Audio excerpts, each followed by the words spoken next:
Patricia avec nous. My name is Julia de Brisson. I'm the Member of Parliament for Toronto Danforth, and I'm here with MP Nathaniel Erskine-Smith from Beaches East York. We'll be introducing our panel shortly, but I thought as a starting point, I would talk about why we decided to have this meeting. So, in the heart of our community, not very far from here, is a park. It's called Kempton Howard Park. And that park is named after a young man who just about almost 15 years ago was killed by gun violence. He was a youth advocate working out of the Eastview Community Center.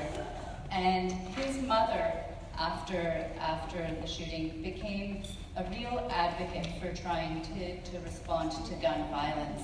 And I've had the opportunity to work with her on many things, but she's really drawn together the complexity of the issues whenever we've talked about it. So the fact that it's about working communities to ensure that youth don't turn to wanting to use guns. Also, how do we prevent guns from being on our streets? How do we provide support to the families and communities after there's an incident like that? And so today we have a diversity of panelists with us to talk about those issues. Most recently, just almost to the day, 2 months ago, there was a shooting along the Danforth, and that really shook our community. And it's an incident, something where a lot of us had a lot of questions after that. And my office, me personally, had a lot of questions about what can we do, what should we be doing. And so today is a chance to hear from a number of people who have experience in different ways about how to best respond. So that's a starting point for our conversation today, and I'm really happy that so many people came out with an interest to talk and learn more about this. I know that we have a whole bunch of question cards that we've collected so far, and you have question cards there. Before I turn it over to Nate, I just wanted to also acknowledge that we have Councillor Bragadakis with us here today, and I know that we also have a number of councillor candidates with us, and I encourage you, this is going to take all orders of government to make things work, so please reach out to all of them. And as well, I did speak with MPP Peter Tabbins for this area before. He was unfortunately unable to attend, but he wanted me to express his regrets. And I'll be very brief. I'm Nate Erskine-Smith, for those who don't know me. I represent Beaches East York, just east of here. Of course, gun violence on the Danforth, when we experienced it in July, knows no boundaries, and certainly my community was incredibly affected. We lost Reese Fallon, who was a young volunteer with us, and certainly there's an incredible outpouring of support from our community in the wake of that, but that loss is still a huge hole in the community, and so I was very happy to partner with Julia de Brisson and making sure we have this conversation in our community. And I'm glad that we do have a number of panelists with different perspectives. I also note that, of course, a number of people in the audience will have different perspectives as well, and I appreciate everyone who's put forward cards. The thing I will say is we are going to get to everyone's question. The reason we do, for those, because I've got this question more than once, the reason we do written questions is because to ensure we respect everyone's time. When we've held it differently, that isn't always the case at the microphone, but I do want to make sure that if you don't feel your question's been answered, make sure you come up to me afterwards, and I will make sure I do my best to get, and Julie and I will do our best to get you an answer.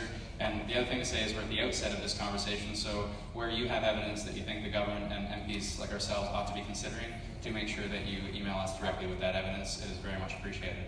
And with that, the first person I wanted to turn over to, and we'll have each of the panelists give 2 minutes or so of just introductory remarks about why they're here and some of their thoughts on the topic. But we'll start with Minister Bill Blair, a former police chief who has a lifetime of experience on this file in different ways, and has now been tasked through a mandate letter from the Prime Minister to take this, to take on this issue from the perspective of the federal government. So, Bill, thanks very much for being here, and maybe you could kick off with the role that you play in fulfilling the mandate given to you by the Prime Minister on this topic. Thank you, Nate. Thank you very much, ladies and gentlemen. Thank you very much for for taking a little bit of time on this very beautiful Sunday afternoon and coming here. And I understand completely the level of concern that exists in this community. It was terribly victimized as a community, as the city was, by the tragedy that took place on the Danforth. But we have seen far too many tragedies where young people in particular have lost their lives to violence and gun violence in the city. As Nathaniel mentioned, and as I'm sure many of you are aware, I was a police officer in this city for nearly 40 years. I was the chief of police here in Toronto. I was responsible for the establishment of the Integrated Guns and Gangs Unit in Toronto, and also the introduction of what was at the time the Toronto Anti-Violence Strategy to reduce gun violence. And the violence in this city is taking place is not unique to Toronto, and in fact, I think it's important even to begin by acknowledging that compared to other large urban centers across Canada, Toronto remains one of the safest and most livable cities anywhere. But that should never mean that we be complacent about violence that takes place, and any act of violence is a tragedy for our communities, and particularly when it takes place in public space. It affects all of us. There is no greater responsibility for any government than the safety of its citizens. And the Prime Minister has recently appointed me as the Minister responsible for border security and the reduction of organized crime. And I have a number of specific responsibilities within that mandate. One of them very specifically is to tackle the issue of gun and gang violence that's taking place not just in Toronto, but in communities both urban and rural right across Canada.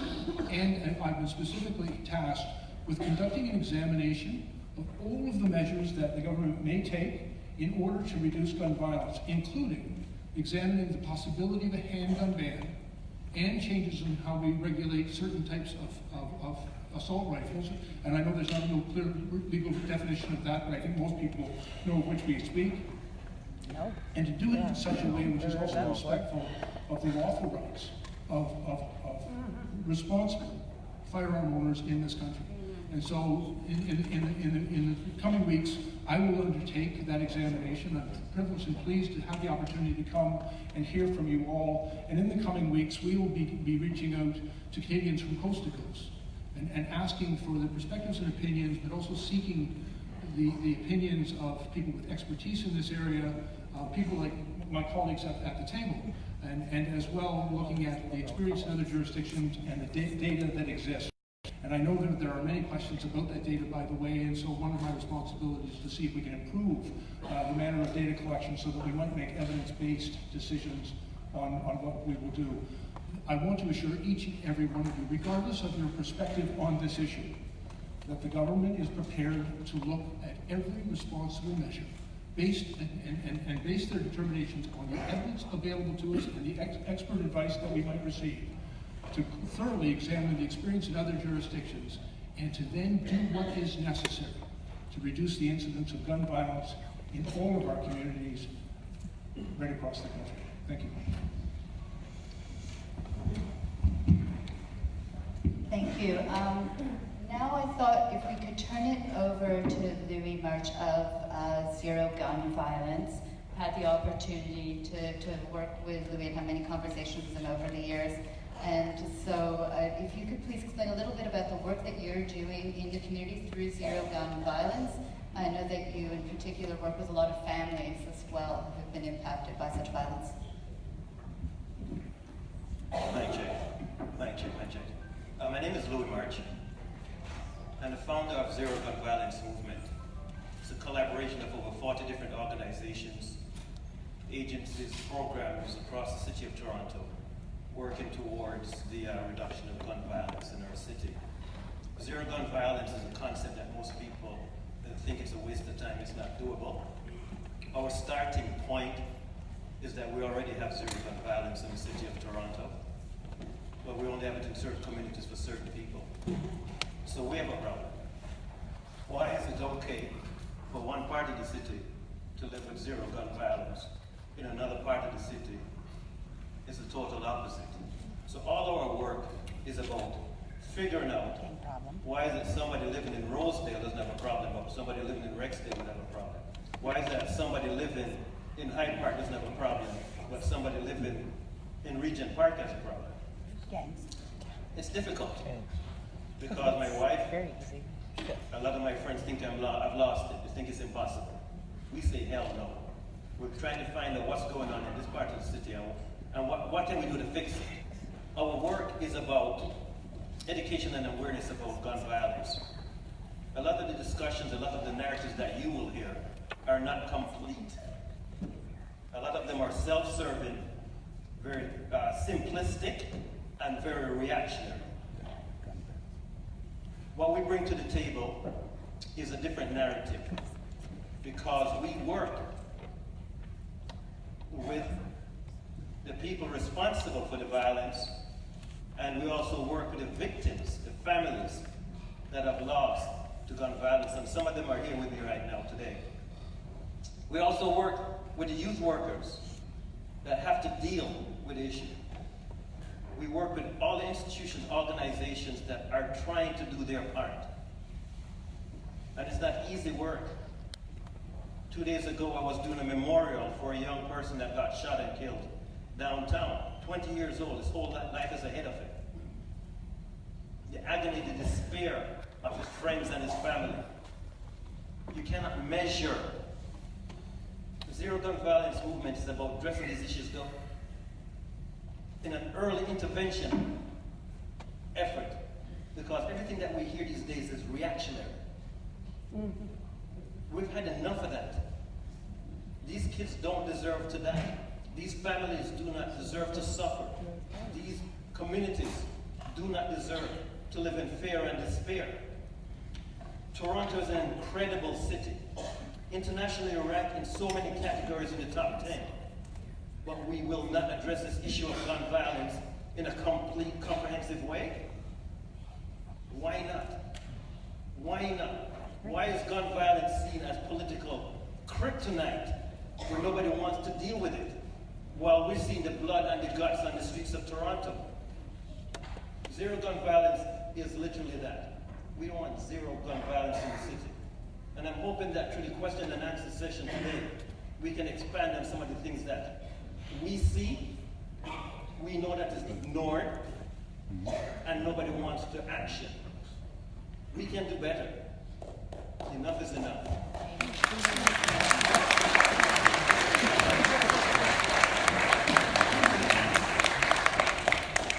Thanks very much. So next we'll have opening remarks from Scott Wardley, professor at the University of Toronto in criminology and socio-legal studies, who I understand has a focus on the youth and gang aspect that we just heard touch on a little bit. But so take it away. Hi everyone, and again, thank you for coming out and giving a platform to discuss these issues. And we're extremely interested in hearing the issues and questions that you have and feedback from you about how to deal with this issue. I've been a professor at the Center for Criminology at the University of Toronto for just over 20 years now. And one of the main focus of my research has been youth violence and victimization, youth gangs, and gun violence. And also the evaluation of programs and attempts to try to decrease levels of violence in Canadian society. It's an extremely complex issue with many different layers, and there's going to be no simplistic answers to the questions faced today. One thing that I have noticed is that gun violence has existed in Toronto, for a long, long time. But there are certain periods of time where the public interest is sparked. I've seen 3 major cycles in my career. The 1994 shooting of Vivi Limones in the Just Desserts Cafe, the James Kriba shooting on Yonge Street, in what eventually became known as the year of the gun. And recently, the rash of gun violence that we've experienced in Toronto in 2018, including the shooting that took place here on the Danforth. These events tend to produce great political discussion, great public outcomes. And echoing Louis' remarks, they often seem to catch the public's attention when they cross the line, when they cross from the bad side of the tracks to the good side of the tracks, and affect, regular, everyday citizens, as opposed to those who live in our most disadvantaged communities. I'm often asked, how can we solve this problem? What are the factors that we can engage in, and practices that we can engage in? And there is no easy solution.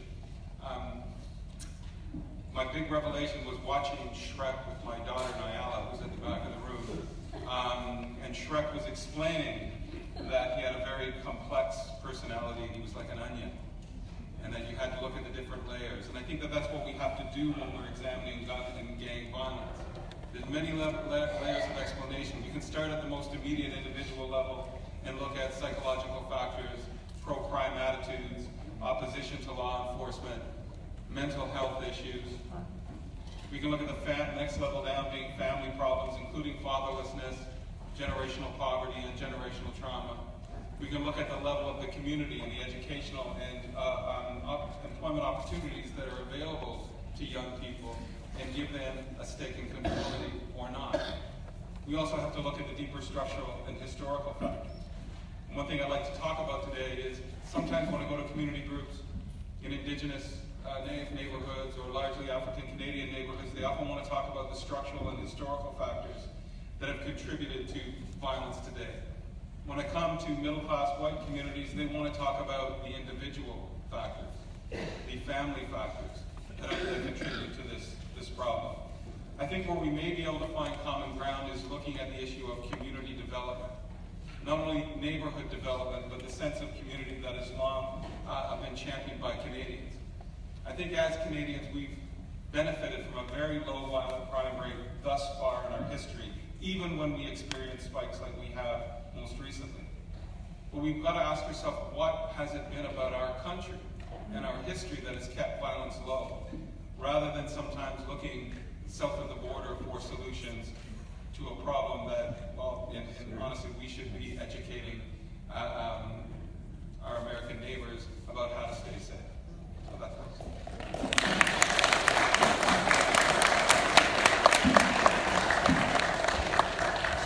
Thank you. Our next speaker, I actually am a member of Public Safety and National Security Committee, and I was able to hear some evidence before from the Canadian Association of Emergency Room Physicians. And so I'm happy to have with us Dr. Kapoor to give us some insights from his work as an emergency room physician. Thanks, Mr. Bruce. First of all, on behalf of the emergency medicine community, I do want to express our sympathy and concern regarding the events that occurred here 2 months ago.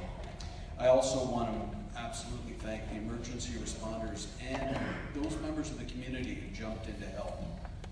That's the best instinct of our colleagues in our profession and of the community. So we want to make sure we recognize that.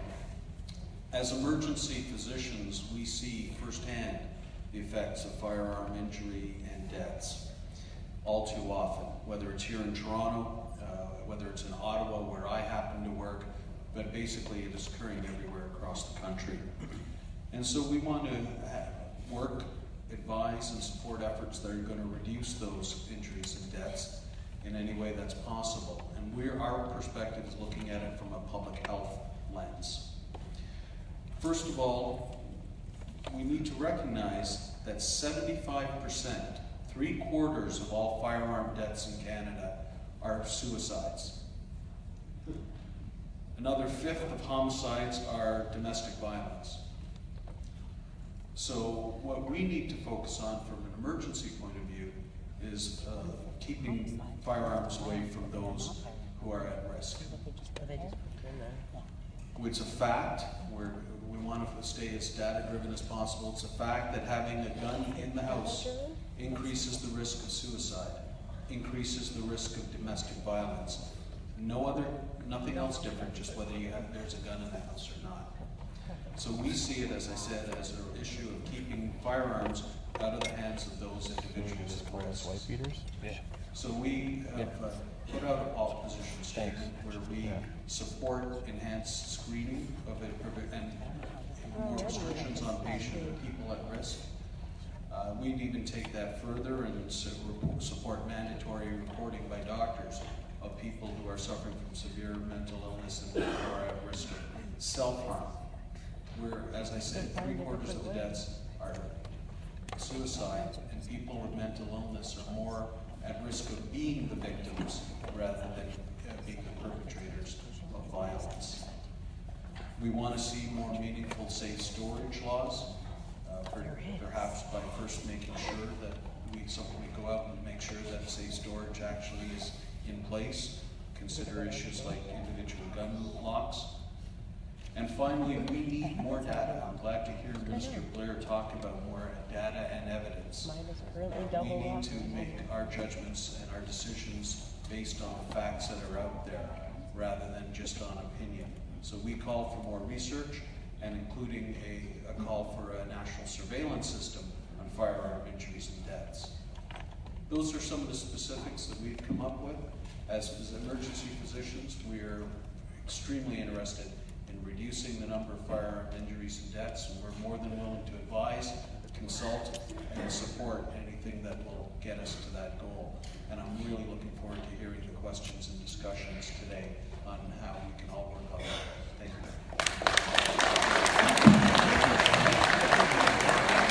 So that if there's a gun in the home, we are more likely So to thank kill it. you So all that for your there be a presentations. white people. Those of you who wrote questions will know that the predominant But he's focus all about being data is a question of talking about Guys have joked. banning or restricting handguns in more than we currently restrict access to them. But let's not start there, because that's a lot of the questions, unless a number of you have touched on this in your opening remarks, which is the question of youth at risk. And so Devin was written in 1993. The Horner Commission made recommendations to increase sustained funding and prevention when our government's going to move away from ineffective Band-Aid solutions to crime towards proven upstream crime preventions, including youth mentorship as one example, skills training. Others are writing, are you in favor of increasing funding for youth at risk education? And we need more programs for youth at risk, and there are a number of questions along these lines. And I guess the overarching question is, is this an avenue we should be pursuing? And if it is, what specifically does it look like? I think it's useful for us as MPs, if we're going to get back to Ottawa and we're going to want to talk to Bill, the federal government should do this in relation to youth at risk strategies. What does that look like? And let's start with Scott, but I think if there are others who have thoughts on this zero gun violence, let's get as specific as possible. But what are the youth at risk strategies we should be talking about? Back in 2008, I was the research coordinator for the Ontario government's Roots of Youth Violence Inquiry. And these were issues that we kind of addressed on a grand scale. I've also, over the last couple of years, conducted well over 1,000 interviews with young people who have been involved in gangs and young people who live in neighborhoods where gun violence is more prevalent. And one of the things that has struck me, so these are youth that you might consider at risk of engaging in criminality, of engaging in the illicit drug trade, and engaging in violent activity. And I think there's always a lot of the standard factors that we can identify as putting youth at risk: poverty, single-family backgrounds, living in public housing projects. All of these things are very, very much correlated with issues of violence. I should stress that most of the youth who live in these neighborhoods grow up to be law-abiding adults and never engage in that activity. And to overcome those obstacles that they face, I think, is something that we need to study more. What is making most of these youth resilient to the temptations that are available to them in their neighborhoods? But I think probably one of the most discouraging aspects of my findings have been a strong correlation between what we might call social alienation and perceptions of injustice in society and justifications for criminal activity. Many of the young men that are most involved in this perceive that Canada is not a fair country to them, that they don't have the same opportunities, the same life chances as people living in this neighborhood. They perceive that there's discrimination, they perceive that there's based on race and class, and they don't have what might be called a stake in conformity. And that's a really difficult risk factor to address. How do we convince young people that they are wrong, that their perceptions, this may involve introducing new employment and employment opportunity and educational opportunities. It may involve increasing their cultural capital so they're aware of the opportunities that exist out there. But I do think that, you know, in addition to all the normal factors that are identified, we have to address that issue. Or else, you know, I wrote back in 2008 that Ontario seemed a little bit at a crossroads. One of the more disturbing economic trends is that the city and the province overall may be becoming a little less affordable. The middle class is shrinking, pockets of poverty, pockets of wealth are increasing. There's increasing community isolation, where we don't, as I mentioned in my first comment, care about our neighbors. And if that trend continues, unfortunately, we may start to develop the types of inner city or inner suburban neighborhoods that are marked by, that we typically associate with the United States. I think we're a long way from that, even as we sit here today. But those trends are not positive. And how do we slow those trends and reverse them, I think is going to go a long way to addressing the concerns with what we have called at-risk youth. I think everyone deserves those opportunities, and if we can increase opportunities and address those issues, address that cynicism and that alienation, we'll go a long way towards reducing violence in Canada even lower than they are now.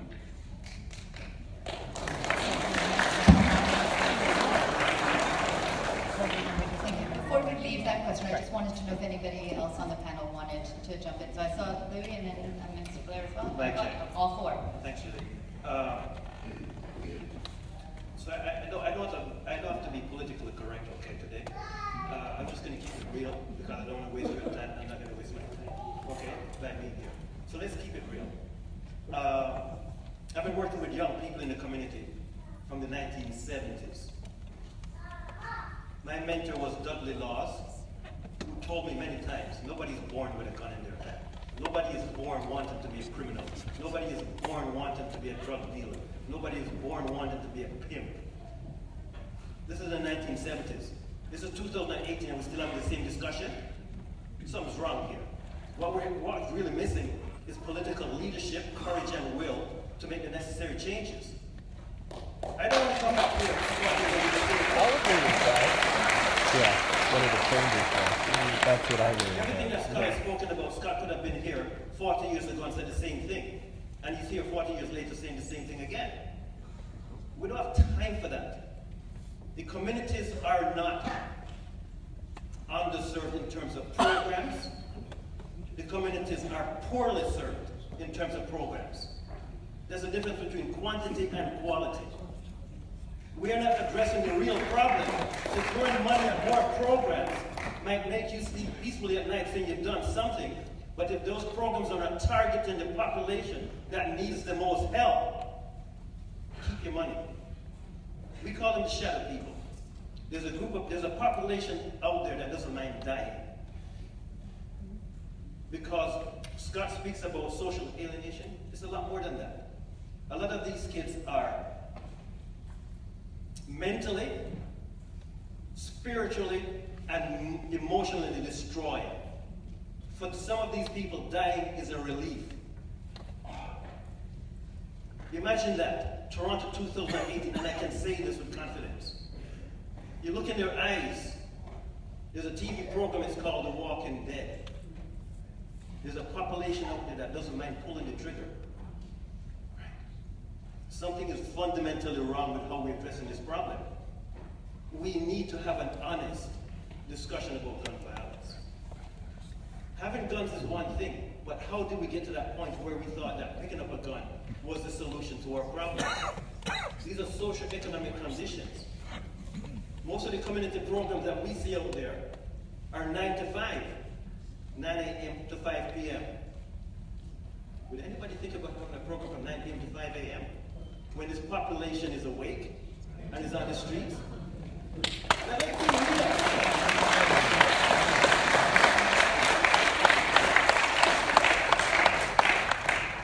They're not at risk as a matter of their personal choice. They're at risk because we're not going to give them a chance. Between me and you,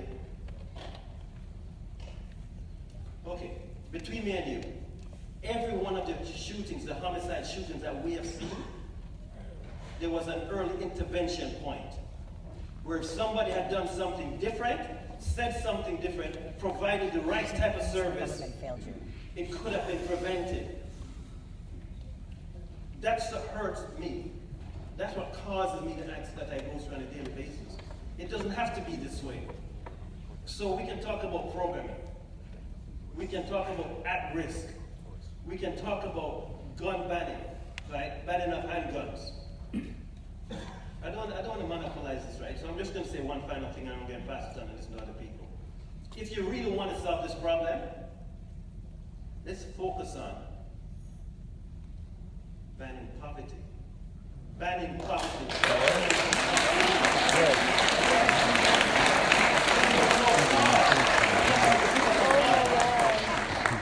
Change the dial, change the station, change the channel. I don't want to come back 40 years from now and do this again. Okay? Thank you.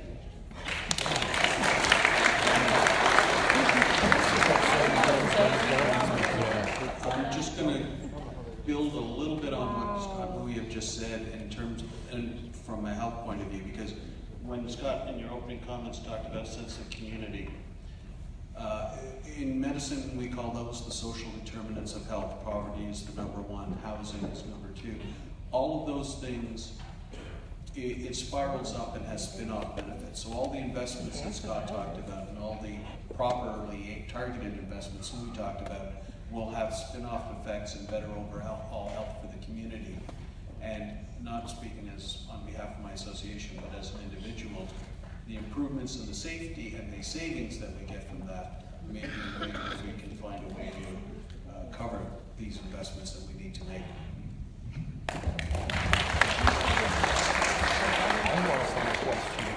I would support all the comments about the social determinants of health are precisely the same social determinants of crime and violence and victimization in our society. And if we don't address those, then we will always be confronted with this issue. But there's just one other thing I wanted to mention, and it's the role that fear plays in violent communities.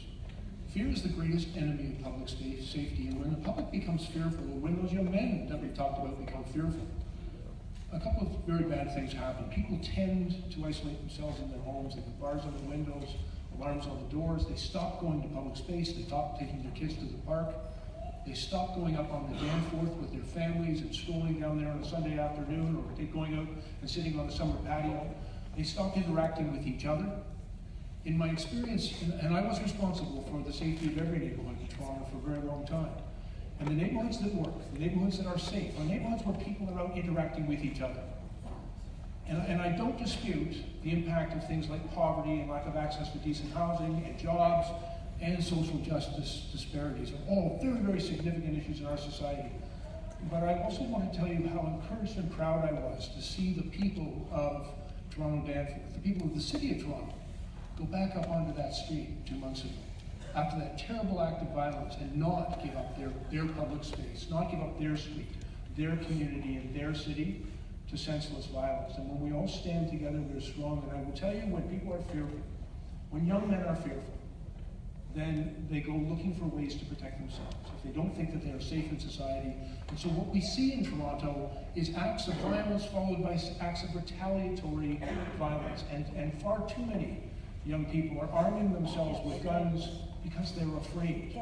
And so we need to address fear within those young men, but within our communities. And when we are strong and resilient in our communities, and when we protect public space, and when we embrace each other. And I was once asked to go to the United Kingdom and explain why Toronto, one of the most diverse cities anywhere in the world, is also one of the safest cities anywhere in the world.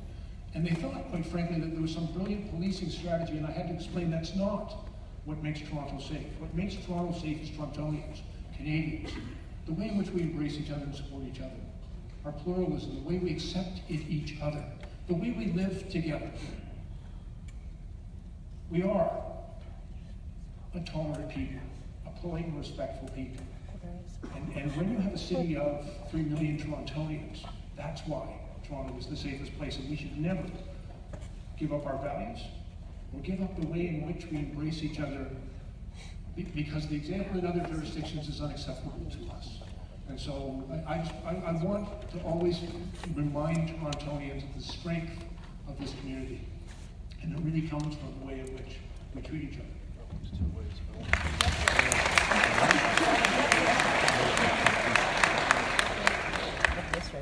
So building a bit on what you pointed out, a lot of the panel questions the they problems raised. are. We have a question here about whether any of the panel members can talk about the programs that are making a positive difference in reducing gun violence in Canada and the US.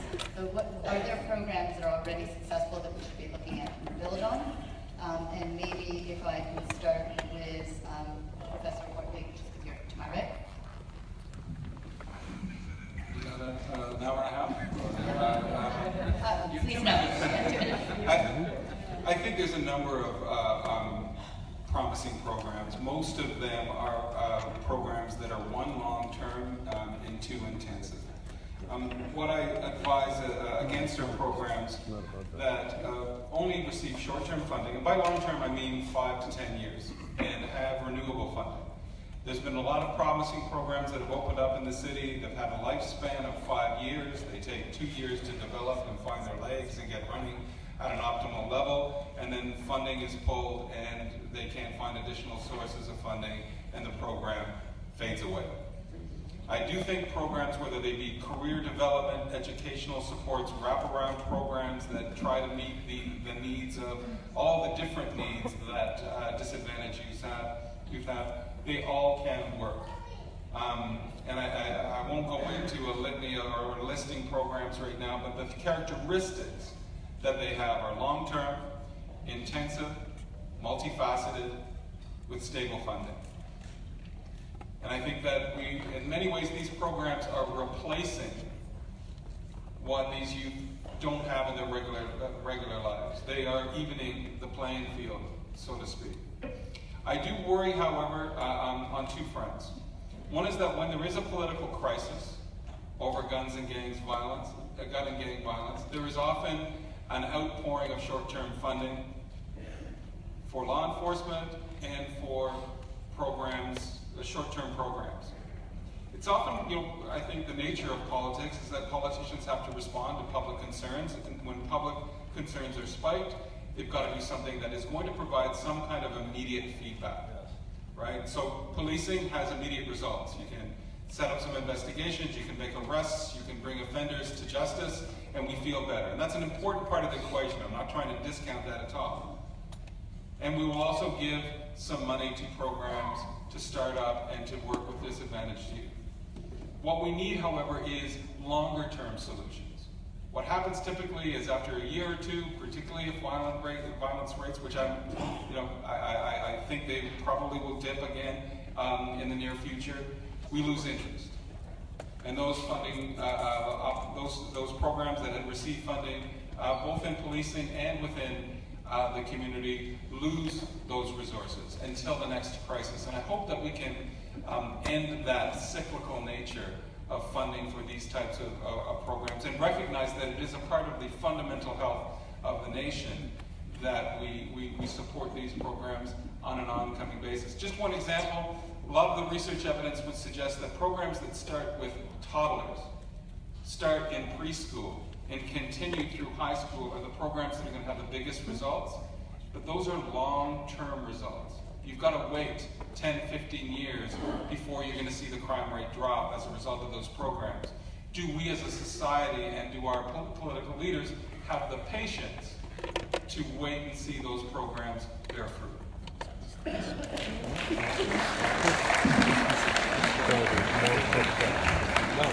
the sounds of it. I'll just try to jump in here quickly. In my experience, first of all, Professor Wortley reminds me that the importance of competent police work. I think it's very important that there actually be consequences for those individuals who perpetuate these terrible acts of violence. There needs to be a strong likelihood that they'll be caught and brought to justice. And quite frankly, in my experience, there are a small number of individuals who are so dangerous that the rest of society simply needs to be protected from them, and that is the job primarily of law enforcement. But if all we do, and you often hear the police say you can't arrest your way out of this problem, and if all we do is law enforcement, we must inevitably fail. And I know so many people want one simple solution. And I've seen some things work brilliantly in our city. The Pathways of Education, just as an example, that encouraged a lot of young people living in very difficult circumstances just to stay that little bit longer in school and complete their education. It changed lives and it changed communities and it changed the future of this city. Investments in jobs and opportunity. Addressing some of those social justice disparities that Professor Wortley spoke of are also critically important. And society is moving slowly but relentlessly towards addressing those things. But anyone who comes and says there is one solution is misleading. I believe there's 1,000 things we must do, and we must do well. And when we hear about making better investments in those communities and creating better opportunities for those kids, to engage in earlier interventions, and of course, all of those things should be done. But making it more difficult, for example, for criminals to acquire a gun is something we have to look at. Reducing the demand for those guns is something we have to work on. Changing the circumstances under which violence takes place in our community. It's incredibly complex problems that require complex answers. And that's why it's important for, instead of us seeking that one simple magic solution, to look very, very comprehensively at everything that gives rise to this violence. That, by the way, is what the doctor referred to as the public health approach. Looking at what all the harms are, and what steps we might take to reduce, eliminate, or mitigate those harms. And that's the work that we're all undertaking.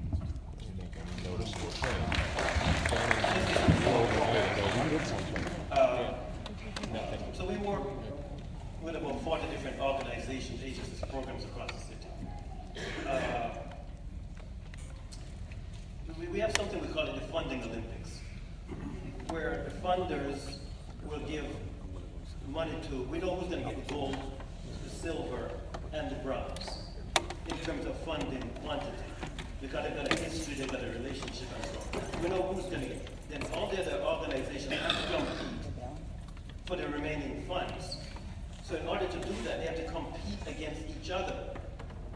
How can they be effective when they're all competing against each other to get the remaining funding? So that's one part of the problem. The other part of the problem, for the programs themselves, a young man just said to me, he said, Louis, if you get me a job, I'm not going to survive it. Why? Because at grade 11, he couldn't read instructions on what he should do on his job. I tell you that specifically because the programs are multi-layered. You can get somebody a job in one program, but if he can't read or he can't show up on time, we have a problem. So a lot of the money that we see being spent, we call it dead money. Because if you don't look at the thing comprehensively, if you don't look at it multi-layered, we're going to have a problem. The money will die. It will not achieve the objective that is intended. So we have to evaluate the programs that are out there, find the ones that are working, and reinforce those ones that are having an impact. And it also means the institutions, whether it's education, whether it's employees, the top 15 employees in the city of Toronto will not hire anybody with a criminal record. This is facts, okay? These kids have nowhere to go. If we achieve what we want to do, in terms of, I want to put all the police out of work, so they don't have to be going around chasing criminals, right? But I know that's not going to happen. But we're going to work towards it. These kids deserve a better life. They deserve better programming. If we think sex education is important to teach kids at grade 3, start teaching them about community safety at grade 3. Start teaching them about economic survival at grade 3. This is as important and as critical. Please, please, please. We can do better. The program is not the solution if it's the same old programming that we've been doing for the last 40 years. Thanks very much. I think they're all So we have talked long-term funding and the political will to see that funding through over a long term. Now, in terms of short-term solutions, and the reason I think many people are here, because based on the thick stack of cards all on the same topic, which is ban or more serious restrictions on handgun ownership and use. And they're judging by the number of people who came from across Ontario. Actually, we had questions from Hamilton, Wasaga Beach, questions from closer to home Pickering, and of course questions from our respective ridings. Just like there's a mix of people in the audience, there's a mix of questions. So some of the questions are, it seems that the increase in gun violence is due to the increase in numbers of guns.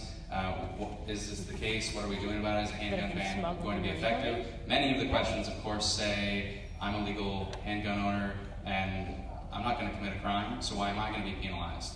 And I won't go through one by one, but the fundamental question is, if you're going to impose costs on law-abiding gun owners by imposing additional restrictions, is there sufficient evidence that it works? And is there a justification, an adequate justification for the policy?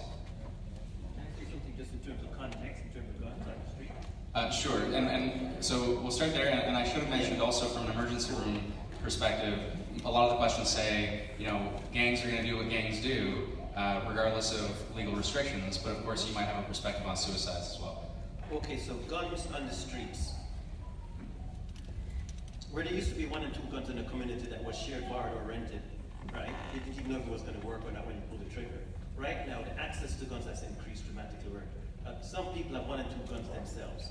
The caliber of guns being used in crime is not handguns, semi-automatics, just point and stuff.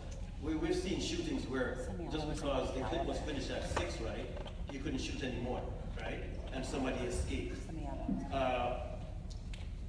Access to guns on the street has increased dramatically. We are so concerned about that. And we've also noticed that young people, teenagers, are accessing these guns. And when they access the guns, it's not about show and tell, it's about show and shoot. The characteristics of gun violence in the city has changed dramatically over the last 10 years. And that's one of them. They're not afraid to use the gun. They can get the gun, and they're willing to use it. And that is concerning to us. So yes, get the guns off the street. They will find other ways, but at least it will limit the amount of crimes that can result from it. So that is something that we've seen change over the last 10 years in terms of gun supply, gun usage, by who. And we are extremely concerned.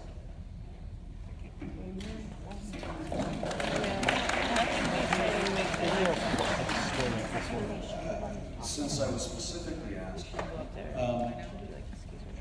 thanks, Mr. Smith, for inviting me to comment on this, because as I'm going to keep harping on this point, 3/4 of all firearm deaths are suicides. We don't hear about them because they occur one by one, for the most part, and a lot of them aren't reported for a variety of reasons. Some stigma around mental illness, some fear of encouraging copycat, but 75% of all deaths in Canada, about 500 a year, are from suicide. And we know some facts. As I said earlier, and I was encouraged, we need more facts. We need more, for example, a national surveillance system so all firearm injuries and deaths can be reported anonymously to gather the evidence that we need to know how to move better. But we know that if you have there's a gun in the household, not that you, a law-abiding gun owner, are the person, but if there is a gun in the household, it increases the risk of suicide by someone in that household. It increases the risk of domestic violence. No way. No way. How is that possible? Where's that statistic from? I'm sorry, I'm just going to ask that everyone please let the panelists speak. We're kind of with questions, but we need to be able to hear what they It have to increases say. the risk of domestic violence in that household. Bullshit.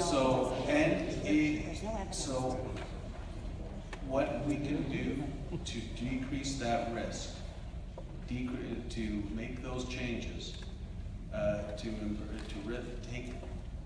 take that risk factor away, as we call it in medicine, is the access that whatever we can do to help that, we as physicians are going to encourage and we're going to support. I think we need stronger data to back up the decisions we make. But things that are going to make that reduction, I think, are important, and especially in the case of the suicide deaths. That's very clear. If we identify people who are at risk, then them continuing to have access to guns is an identifiable risk factor. And just to put a myth to bed, it's not at all true that if you take away the guns from someone or you restrict their access to guns, that they will find a way to commit suicide another way. Exactly. They will.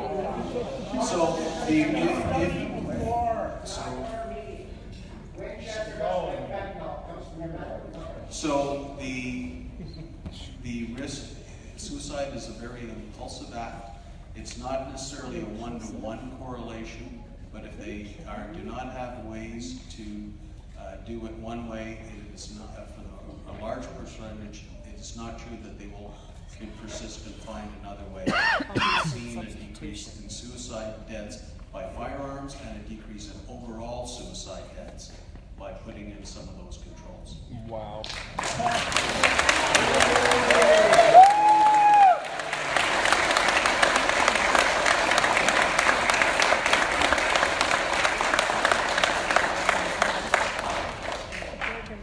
I'd just like to address a bit of the issue of data, and I'll simply bring my experience from being 10 years the chief of police here in Toronto to that. And specifically with respect to the handgun. I'm going to talk about handguns here because that was primarily the question. This is going to be good. First of all, I'll begin by acknowledging there are many responsible handgun owners in Canada. Handguns are already highly restricted in Canadian society. We have very rigorous requirements with respect to licensing and training, that limits and controls the access that people have to acquiring and possessing these guns. We have very strict rules with respect to their storage.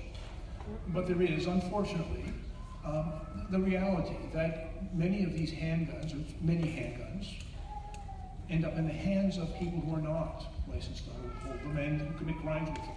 Handguns are a particular problem in large urban centers. The gun violence experienced in many large urban centers is perpetuated with handguns. And I will simply share with you my experience. And I know that there's a great debate in this country about the completeness of data, but I have some data and some experience with this, and I'll simply share it with you. When I was the chief in Toronto, we traced the origin of every crime gun, every crime handgun that we seized. In the overwhelming majority of cases where we were able to determine its origin.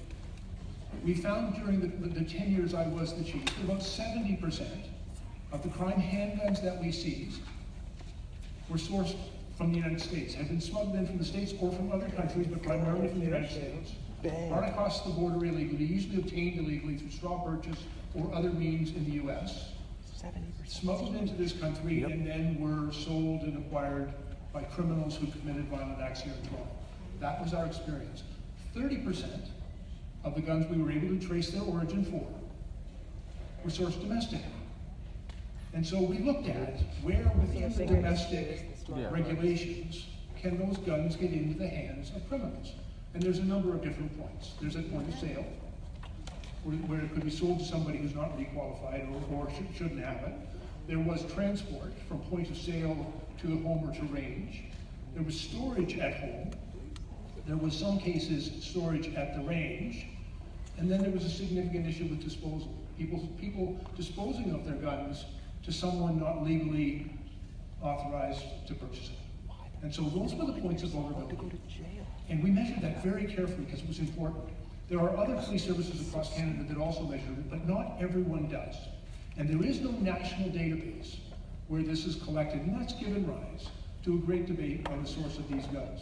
Now, I have spoken to the chief of police in Toronto, and in his investigations, he tells me that in the last 3 years, they've seen a change in the proportion of handguns that they're seizing in their criminal investigations, and now approximately half and perhaps even a little more than half of the guns they're seizing. That's a lie. That's a lie! There's proof right there. There's the intel from Mark Saunders. So, rather than yelling, we do have cards, and I'll say this, that if you're holding up the TPS material from 2017, if I can, correct me because you got it in front of you, but it was, my understanding was over 700 crime guns seized. The majority could not be traced. It was 25% that came from the US and 20% that were domestic. And I guess that's where the 50-50 comes from. Of guns that could be traced, there was a rough approximation. So Yeah, but 50-50 of ones that can be traced is different than 50% of all of them. It's 9%. And so I'm It's sharing with you 9%. what I've been told, but I'm also sharing it with my experience. And I want you, I'm certainly not lying to you, my experience. But and so, It's NATO. we have a responsibility to look at all of the vulnerabilities of our domestic system as well as any vulnerability at the border. The hands that are getting into the hands of people that would commit violent crimes with them in any part of Canada is a concern. And we are prepared to look at any means by which we can make it much more difficult for people who would commit crimes to get their hands on this gun. And this isn't a debate right now, so I'm just sharing with my, what our point of view here is. We are prepared to look at any means whereby we can make it more difficult for people to acquire these guns, to use them to commit crimes. And that's our responsibility. It's not all we're doing. And as we've talked about in the earlier line of inquiry, we're also doing everything we can to reduce the demand for those guns and change the social environment in which gun violence takes place. But the supply of guns coming into the hands of criminals is something we have a responsibility to look at. That will be done in a way which is acknowledging and respectful of lawful, law-abiding, responsible gun owners. But we know within the current system there are vulnerabilities where guns are leaking from the legitimate domestic market into the illicit market. And so we're going to look at how we might prevent those guns from getting into the hands of criminals. And I think that's a very responsible thing to do. We want as complete a data as we can get, and I'll acknowledge that the data is not complete. We want to be based on evidence and fact.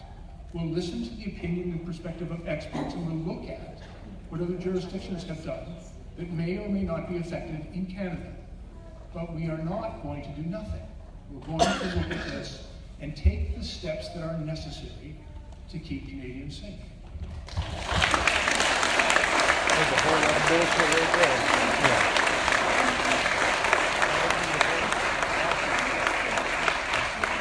Why does C-75 let everyone out early then?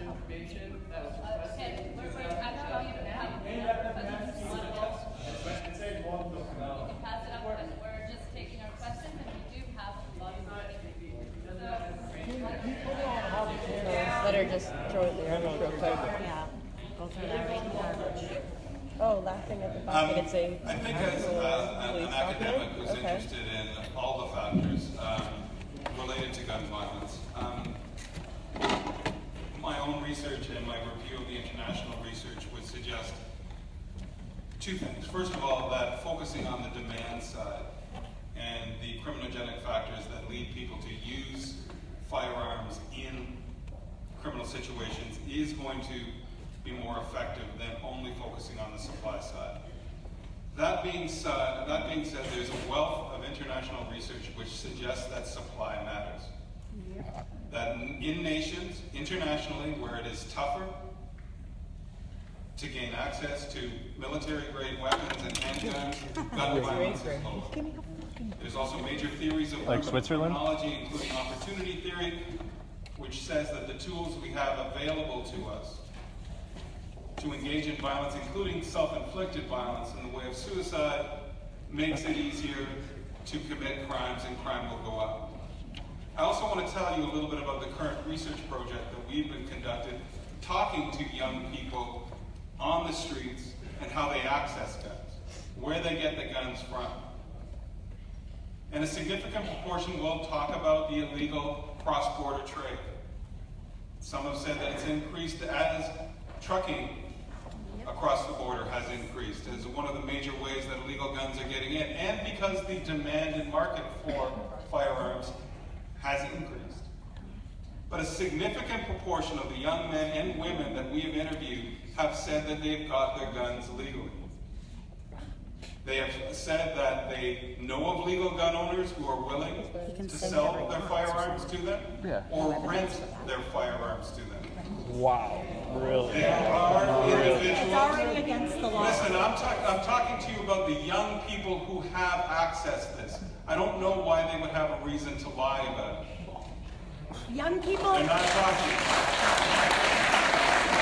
Some of them also are friends or have girlfriends who will get the guns for them because they legally Restricted qualify firearms or to purchase these non-restricted firearms. firearms?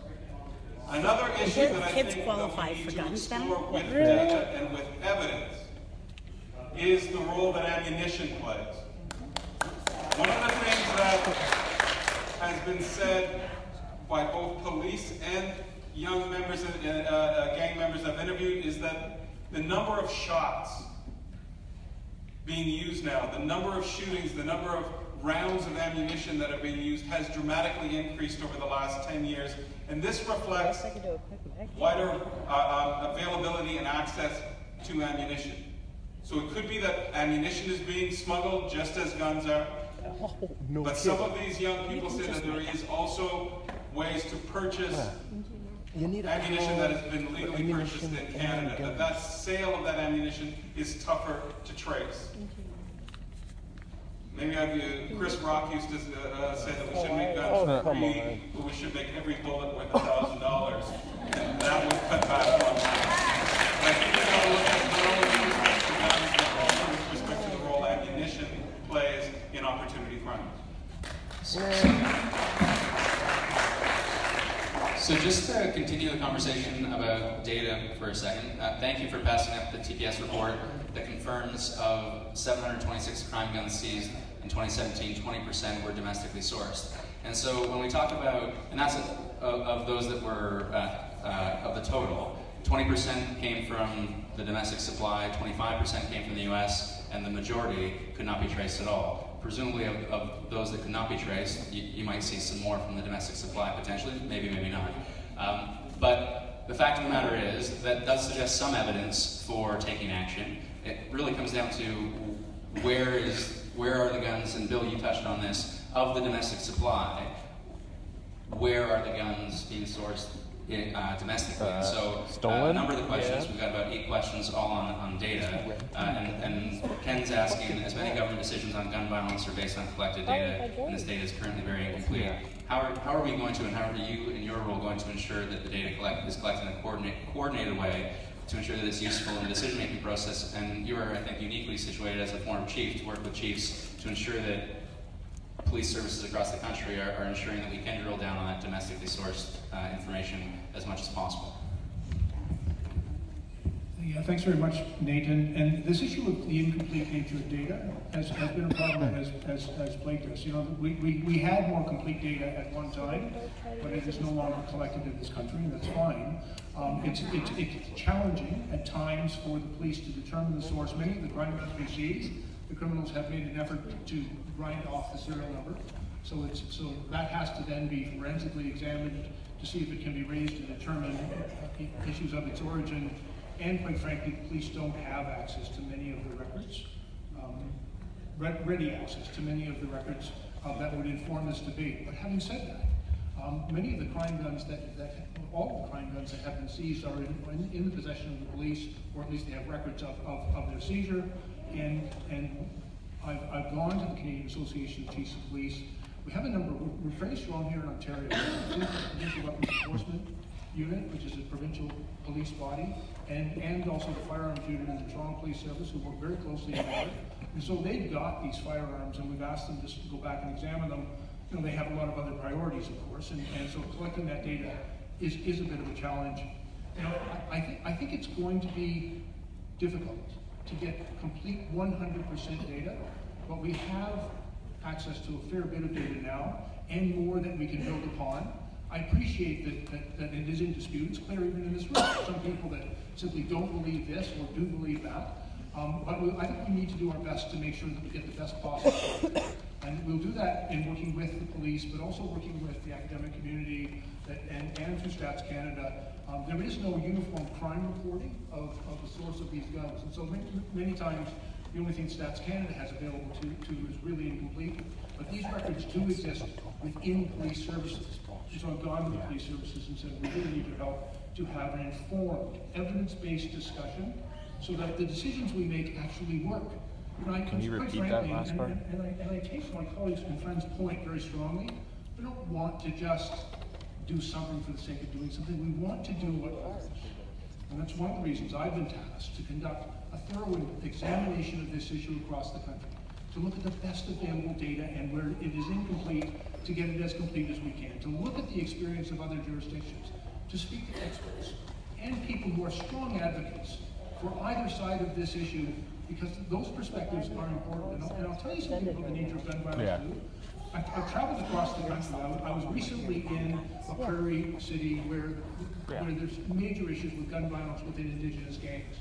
And so we need to understand the origin of those gangs and the nature of the violence that takes place there. It's a different situation in Lower Mainland BC. And when I went to Surrey, and I've been to Surrey 3 times in the past 2 months, to meet with law enforcement, but also with civic officials and people who are working with young people in that community, it's a different issue.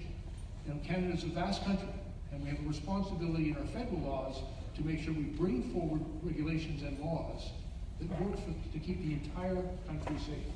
And at the same time, I really think it's important to listen to what people have to say, and it's why I've been asked to examine this issue, and we'll make it possible for all Canadians to contribute to that discussion through an online portal. We'll invite written submissions from those who feel strongly enough to prepare a written submission. We'll seek the expert advice that exists not only in Canada, but in other parts of the world. And we'll look at the experience of other jurisdictions. There are other jurisdictions, not exactly like Canada, because we are the only country that is immediately adjacent to the United States.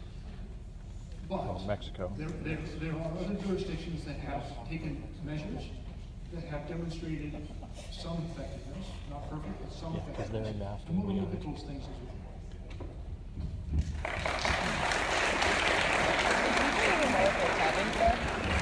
I don't think they do. Thank No. you. But this comment so section is picking on up fire. on points that were raised by Dr. Cooper and by Mr. March as well. So what is it? You mentioned at one point that in every situation there's a point where something could have been stopped. There was a moment when action could have been taken. And Doctor, I have a number of questions here as well that come from some of your discussion, particularly about suicide. But I know that in my office I've had questions as well about what type of maybe mental health programming would help. Would there be one suggestion in here is there should be someone who has a gun license, an obligation for doctors to report if there are mental health concerns that there might become a danger to themselves. What types of programs should we have, could we have? Is there anything where you think that we could do better to maybe intervene in some situation, particularly when you're talking about suicide, which is what you raised as a major concern? Well, as an emergency physician, as Minister Blair said about his previous career, we clean up afterwards. We're involved at a later point in it. We do, as a Association of Emergency Physicians, take the position of mandatory reporting by physicians of people who may be at risk because of severe mental illness. That would allow the identification of those individuals at temporary risk and limit access to firearms until that mental health crisis has been deemed to have been resolved. And again, we're looking at that because of our experience with seeing people in that situation who have gone on to suicide. So that would be the specific recommendation that we would make as to how we could best help from our point of view as emergency physicians. There is a dearth, as we know, of mental health programs, especially in smaller communities and in rural Canada. Third on the list.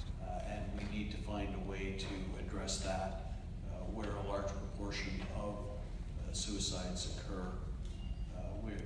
It's not great in big cities. It's even worse in smaller communities. So I'm not really able to speak knowledgeably about other programs that could intervene earlier. Instead of my usual practice, that means I will not keep talking. Yeah. Suicide is like shorter by gun. For him saying that he's gonna stop it. Yeah. Suicide by gun is 3rd or 4th on the list in Canada.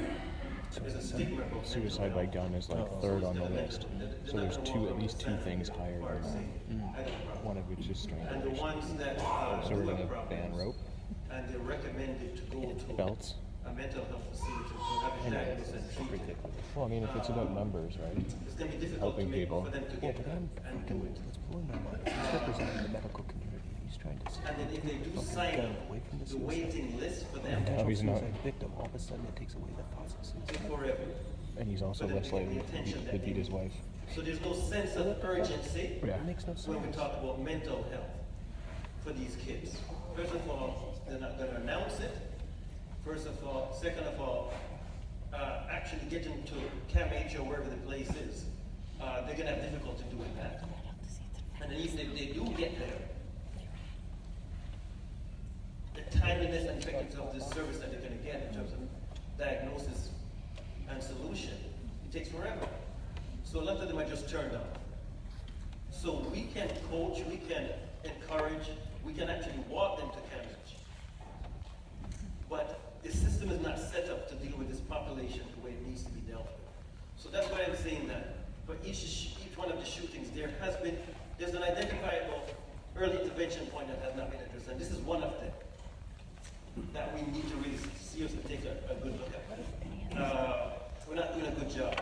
You cannot abuse, neglect, deny, discriminate people, and there's not going to be a problem upstairs. It's going to catch up to you sooner or later.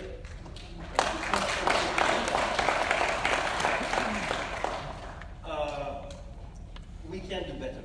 A young girl told me the other day that she knows where it's safe to walk in her community.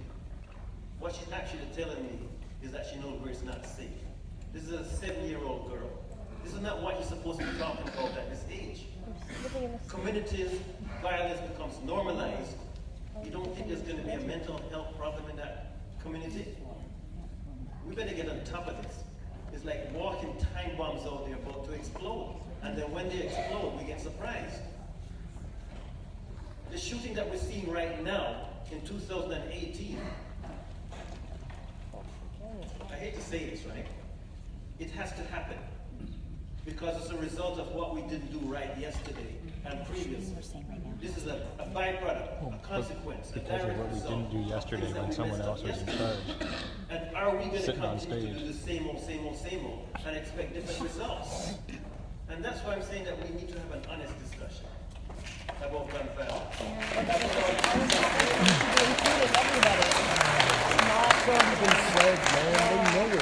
Yeah. What are we talking about now?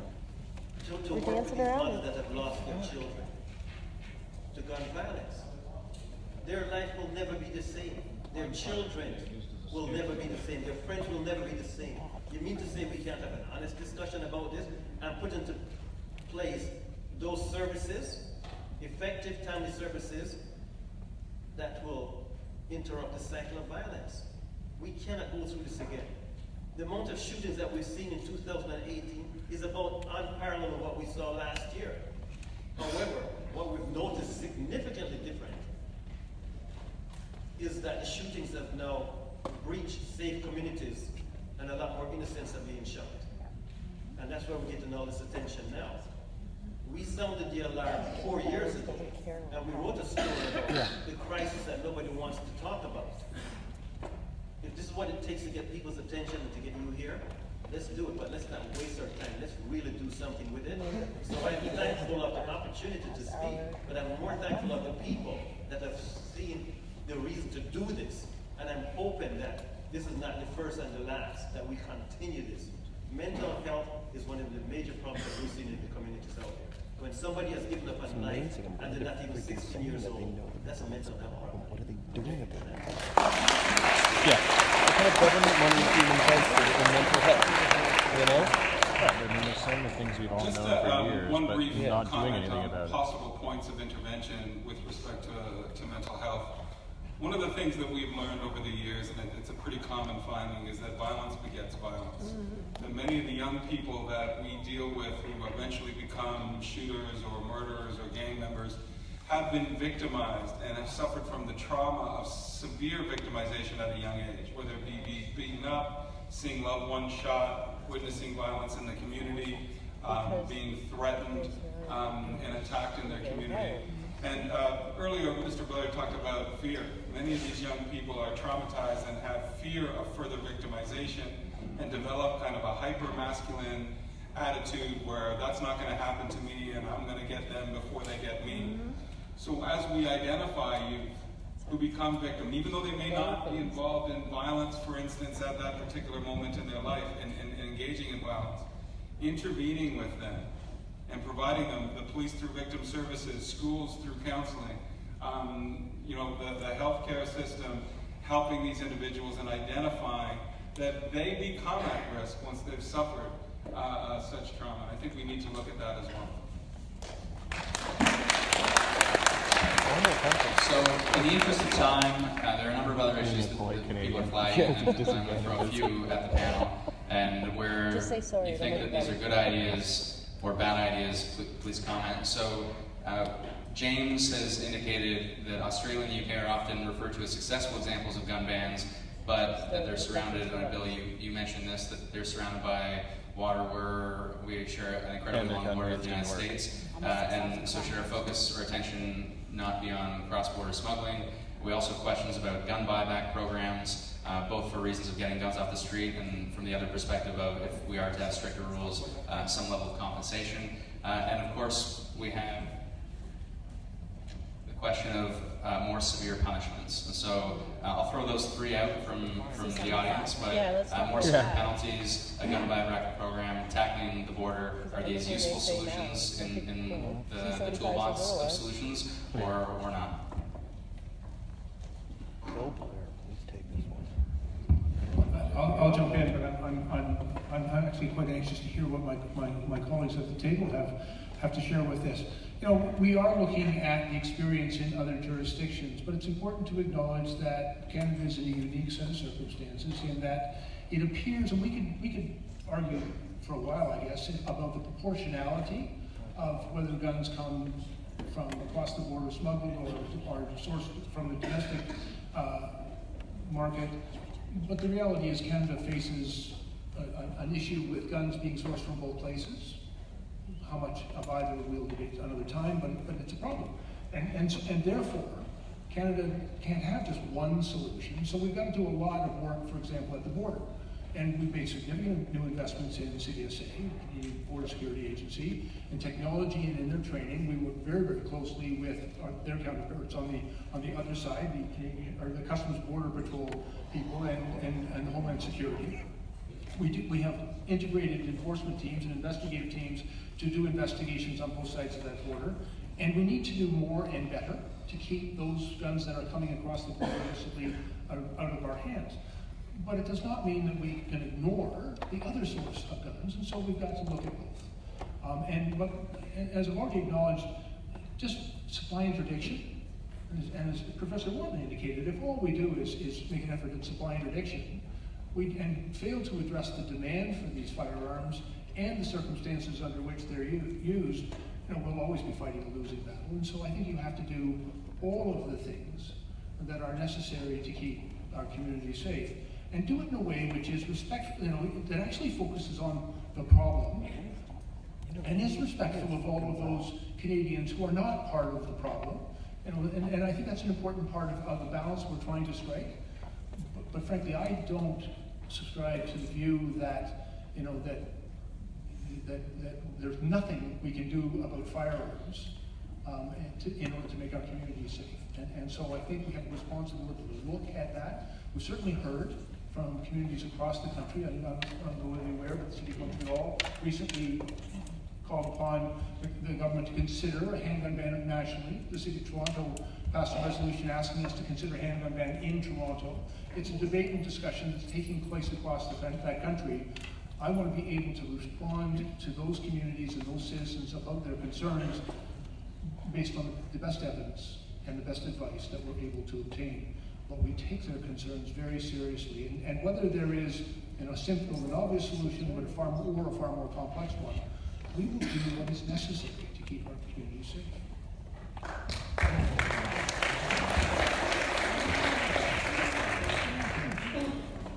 I'll address the deterrence issue. I mean, it's one of the biggest debates in criminology over the last century has been, can we simply reduce crime by increasing sentences, by reintroducing the death penalty? I think there's two sides of this equation. I think people who support the death penalty and want longer sentences often are looking for kind of retribution, a sense of justice. And sometimes that will provide them with that sense that that person has received the punishment that meets the crime that they committed. And I think that will vary. The literature internationally unequivocally states that longer sentences will not reduce crime. Currently, in the current Canadian situation, much of the gang activity is like classic job vacancy chains. You can take offenders off the street and you can lock them away for a long time. And if you don't change the social circumstances of that community, the next generation is going to come in and take up that job. And you'll be constantly on that conveyor belt of dealing with each new generation of criminal. So you might prevent the criminality of that individual, but you're not going to lower the overall crime rate. I do think, however, that deterrence might work if we make people deterrable. And to make people deterrable, they have to have a stake in conformity. One of the things that is very widespread among the young offenders I talk to is, and I'll pardon the language, they don't give a F. They will say that they have nothing to lose. And if you've got a population that says, I don't have anything to lose, they're not going to be deterred. I've talked to young men who said, you know what, going to prison actually isn't that much different than the life I live out here, or is in fact better. I get dental care in prison. I get better food in prison. I get housing in prison. So if you're not creating a society where people have something to lose and feel that there's a lot to gain by engaging in an often lucrative underground economy, you're going, and I think you've just got to look to the United States. Historically, the United States has had much tougher punishments, much less evidence-based punishment, a lot tougher punishment, including the death penalty, than Canada has. But historically, year after year, decade after decade, Canada has much lower crime rates. If the deterrence argument was all that we're talking about, then the US should be a much safer country than Canada, and it's not. So I think it's much more complex than saying it may have symbolic value, let's increase sentences, let's lock them up. But I think overall, the level of societal violence, it's not going to have very much of an impact.